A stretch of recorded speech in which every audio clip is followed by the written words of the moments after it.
Clive Barker pushed us into the world of Hellraiser, and it's something that has been going on forever now. Almost every year, there's an entirely new rendition of the storyline as the base concept continues to grow. But Kirsty Cotton and her family's arc has been deeply intertwined with the Hellraiser mythos from the very beginning. Kirsty, thrown into this dark world, becomes a central figure in the battle between humanity and the otherworldly horrors of the Lament Configuration. Ever since, the Cotton family's tragedy and Kirsty's constant struggle against the forces of hell have remained at the core of the Hellraiser saga, cementing her as an enduring and iconic part of the franchise. Let's glance at Kirsty Cotton's family tree and how the puzzle box has somehow cursed each character. Before we go into our explanation, we have a very small request. If you like our content, please support us by subscribing to our channel. This is a small click for you, but for us it means a lot. Thank you. Let's begin. No, don't do that. Go to hell!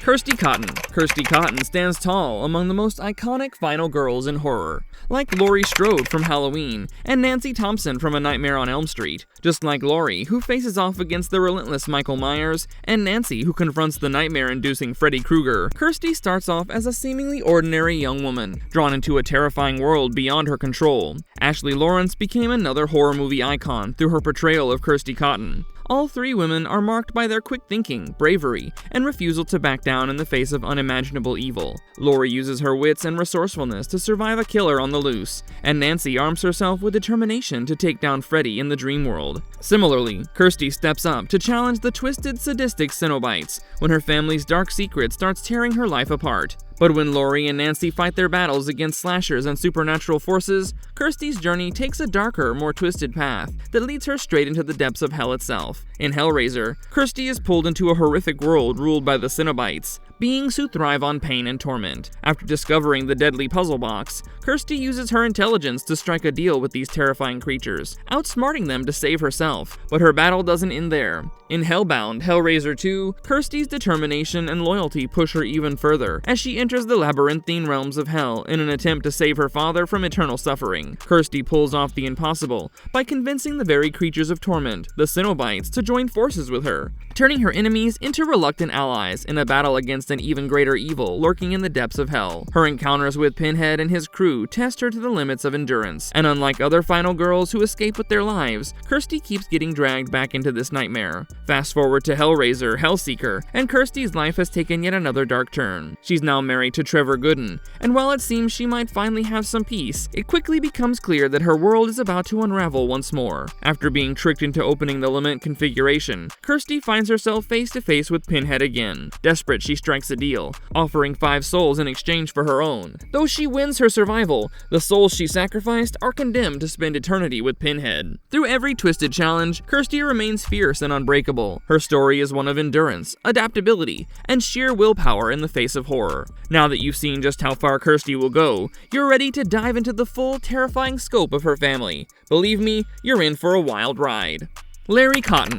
Yeah, Andrew J. Robinson might make you feel like something's wrong with him, but Larry Cotton is actually better than most of the characters in this franchise. He can be said to be a rather complex character whose life is marked by struggle and unwavering love for his daughter Kirsty. After the death of Kirsty's mother, Larry finds companionship with Julia, ultimately proposing marriage and hoping to forge a new family. However, he's painfully aware of Kirsty's disdain for Julia, and tries to smooth over the tensions, encouraging her to give her stepmother a chance. Despite his best efforts, the family dynamic remains fraught. Now the only issue here is the fact that Larry is unlucky. In Hellraiser, as Larry prepares for his second wedding, his brother Frank waltzes in and sweeps Julia off her feet, igniting a scandalous affair that's bound to rock the family. Completely unaware of all this, Larry buys back Frank's old house, and it's seized due to unpaid taxes, moving in with Julia, while Kirsty decides to strike out on her own, wanting nothing to do with Frank and his creepy stares. All hell unleashes, quite literally, when Larry cuts himself on a loose nail, allowing Frank to escape from hell in a skeletal state. To save Frank, Julia helps him by bringing him victims to feed upon, until Kirsty discovers all this, and they decide to take a wholly different step in the matter. In a desperate move, they plot to kill Larry and use his skin to disguise Frank. Yep, there are betrayals, and then there's Hannibal Lectering. And then there's a wholly different level of betrayal on top of that. They do manage to get away with it, as the last we see of Harry is his skinless body laying in the attic floor. You might give up on the character, but the horror piece needed a sequel, and this time Larry's shadow looms large as Kirsty faces off against her uncle, who claims to be her father. Unfortunately, despite her best efforts to find him, she learns from Pinhead that Larry is trapped in his own hell, lost and suffering. The torment doesn't end there. In Hellraiser Hellseeker, Pinhead mockingly reveals that Larry is still waiting in hell alongside Frank and Julia. So Larry is the one person who did not deserve to go to hell, and got betrayed quite a few times by actual people who deserve a place in hell. In fact, let's get into that with the very first person who kinda went against one of the 10 Commandments on this one.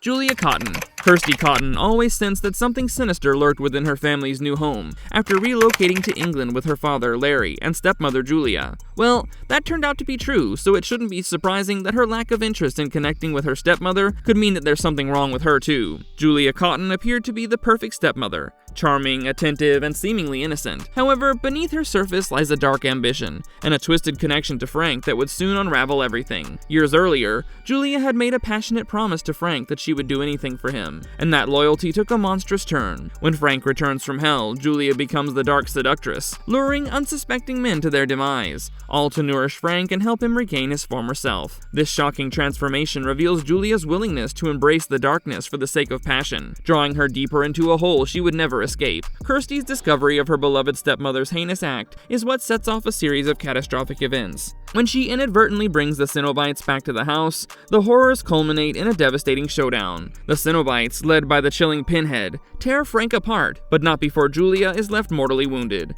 Julia's lifeless body is found on a mattress with a puzzle box, seemingly the end of her twisted tale. But wait, this isn't the last we see of Julia. In Hellbound Hellraiser 2, she makes a dramatic return, resurrected when a desperate patient bleeds out on the same mattress where she met her demise. Revived by the sinister Dr. Philip Channard, Julia continues her dark path, feeding on Channard's insane patience to regain her strength. She seduces Dr. Kyle, ultimately reclaiming her physical form and delving deeper into the depths of hell. Julia's journey is one of tragic ambition, revealing her as a complex character who went from seemingly innocent to becoming a deadly force. Her betrayal of Dr. Channard and her rematch with Frank culminates in a chase after Kirsty and Tiffany, showcasing the lengths to which she will go for power. However, in a twist of fate, Julia is sucked back into hell, proving that her choices have led her to an inescapable fate. Her story intertwines with Kirsty's, making both women unforgettable icons in the Hellraiser saga, forever caught in a dance with darkness. Frank Cotton. Frank Cotton is the embodiment of chaos in the Hellraiser series, the main antagonist whose reckless pursuit of pleasure sets off a nightmarish chain of events that devastates everyone around him. Frank, a criminal with a twisted sense of adventure, believes he has experienced all the world has to offer when he purchases the fateful Lament Configuration puzzle box in Morocco. Little does he know that this seemingly innocuous artifact will unleash horrors that will haunt not just him, but also his brother Larry and niece Kirsty. Upon solving the puzzle, Frank unwittingly opens a portal to a horrific dimension ruled by the Cenobites, transforming his family's home into a nightmarish landscape. Tearing him apart with their hooked chains, the Cenobites leave Frank in a mangled state, trapped in eternal torment. Even in death, his curse lingers as the house becomes a site of dark energy and despair. When Larry later moves into the home with his wife Julia, Frank's malevolence continues to loom over their lives. The twisted tale takes a turn when Larry accidentally cuts himself, spilling blood on the very spot where Frank had met his gruesome end. This act allows Frank to escape hell in a skeletal, decayed form, ready to reclaim his life. Driven by desperation, he seduces Julia,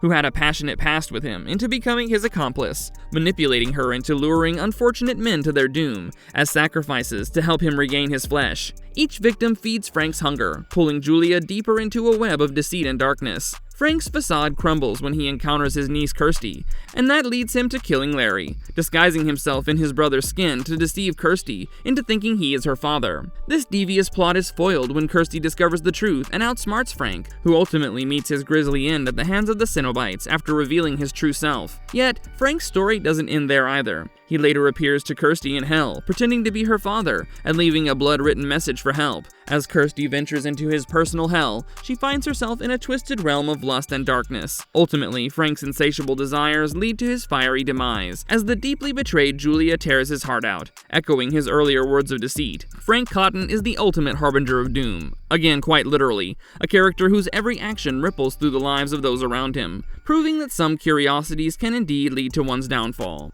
Trevor Gooden. Let the vulture enter the room. All things might have seemed to be well for a while, and Kirsty was happily married, but then the cursed things from her past didn't have the patience to watch her smile, and things veered off course. Initially introduced as a loving husband, Trevor's life takes a dramatic turn after a catastrophic traffic accident sends their car tumbling into a river. Emerging from the wreck with amnesia, he finds himself in a world of confusion and despair. With Kirsty's body mysteriously missing and the police eyeing him with suspicion, Trevor is thrust into a gripping tale of loss, memory, and the supernatural. As Trevor struggles to recall the events surrounding the accident, he starts to uncover the sinister ties that bind him and Kirsty to the notorious Lament Configuration box. This intriguing discovery reveals that their lives are intertwined with the dark forces of the Cenobites, those spine-chilling beings who thrive on torment. Trevor's journey becomes a roller coaster of emotions as he confronts the terrifying realities linked to the puzzle and the supernatural horrors that follow him like shadows. What makes Trevor truly compelling is his duality. On one hand, he seems like a victim, caught in a whirlwind of chaos, battling his fragmented memories and the heartache of losing Kirsty. But as the plot thickens, Trevor's darker traits come to light, leading to shocking revelations of betrayal that twist their relationship into a complex dance of love and deceit. While grappling with his amnesia and the weight of the past, Trevor's psyche begins to unravel under the pressure of the Cenobites' looming threat. The supportive husband morphs into a figure ensnared in a web of deception, showcasing how quickly one can spiral into chaos when faced with darkness. His desperate actions put not only his life at risk, but also endanger Kirsty once more, cranking up the tension. In a jaw-dropping twist, Trevor's fate intertwines with the Cenobites, leading to a climactic showdown that tests the limits of love and betrayal. As he faces the consequences of his choices, Trevor Gooden stands as a vivid reminder of how the past can haunt the present, forever altering the lives of those caught in its grasp. Edgar Bole. Luckily, the comic book continuation of Kirsty's arc had fared better than her movie arc, because she ended up romancing with Edgar Bole. In the 2011 Hellraiser storyline, written by Clive Barker and Brandon Seifert, we get to continue the story from Hellbound Hellraiser 2. Kirsty has started her work against the Cenobites, and stopped their continued attempts to catch victims and nab them to hell. She has her own team now, and each one of these people has their own experience dealing with the Cenobites and their visions of hell. Meanwhile, Pinhead has his own arc going on, as he's grown weary after serving as Hell's priestly servant and intends to escape from Hell. In order to do that, he has to find a replacement for himself, while working on a chance to deal with Kirsty's group of Hell's harrowers. Now, Edgar comes as someone who doesn't seem to be very clear about Kirsty's past, but their love is true enough and he intends to marry her. Kirsty, on the other hand, is wary about making this connection since her past has forced her to give things time before she ends up losing someone else who's close to her. Edgar was a scholar, and while the Pinhead made his moves on Kirsty and her team, Edgar was busy promoting his latest book. But Pinhead had to make a statement, so he decided to put her through the same dealings as her past and make an attempt at Edgar's life using his human minion, Samuel Hess. Hess manages to deliver the puzzle box of death to Edgar,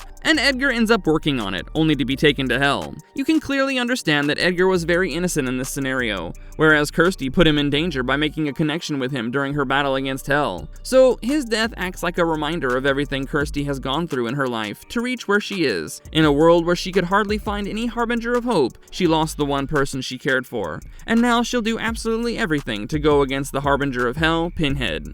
Marvelous verdict. If you're wondering if Kirsty has issues, it shouldn't be surprising that she might be aware that she has issues. Everything she touches leads to death, but unlike the other people in her family, she decides to deal with absolute hell, while other horror characters have had a chance to do some justice to them, with some form of happy ending. There's hardly any chance of such a thing happening in the case of Kirsty, and her family or friends or anyone she could rely upon. But none of this actually makes her weak, because she uses all of this as a strength as it becomes clear to her that she does pose a threat larger than hell itself. If you liked our content, don't forget to leave a like and subscribe to us if you haven't already. Have a good one and be safe. Thanks, everyone!